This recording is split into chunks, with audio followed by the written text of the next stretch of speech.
అందరికీ ప్రైజ్లాడండి.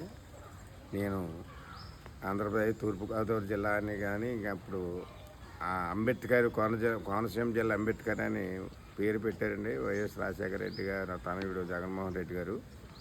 నేను రాజుల డిపోలో డ్రైవర్గా పనిచేస్తుండగా నాకు నెలకి 62,000 రూపాయలు జీతం వచ్చినా కానీ 3 రోజులకి 4 రోజులకి శుభ్రంగా తాగేసి కుటుంబాన్ని అసలు పట్టించుకునేవాడిని కాదండి. శుభ్రంగా తాగటం, తిరగటం, దొల్లటం, ఫ్యామిలీ ఏమైపోతుందని పట్టించుకునేవాడిని కాదు నేను.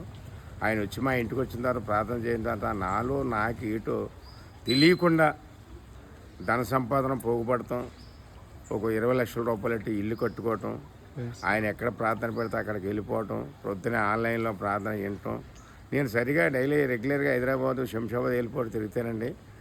3-4 గంటలకు వచ్చి స్నానం చేసి అలాగా ఆ టైంలో అయినా సరే నేను భోజనం చేస్తాను.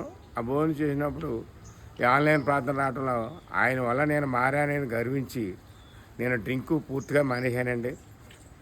నా భార్య బిడ్డలు నేను సుఖంగా చూసుకుంటున్నాను. ఒకరికి చెయ్యందిచ్చేలా స్థితికి వచ్చాను తప్ప ఒకరి దగ్గర తీసుకునేలాగా పరిస్థితి రాలేదు. ఎంతమంది చెప్పినా నేను మారేవాడిని కాదు. నా తల్లిదండ్రులు చెప్పారు, నా అన్నదమ్ములు చెప్పారు, నా భార్య చెప్పింది.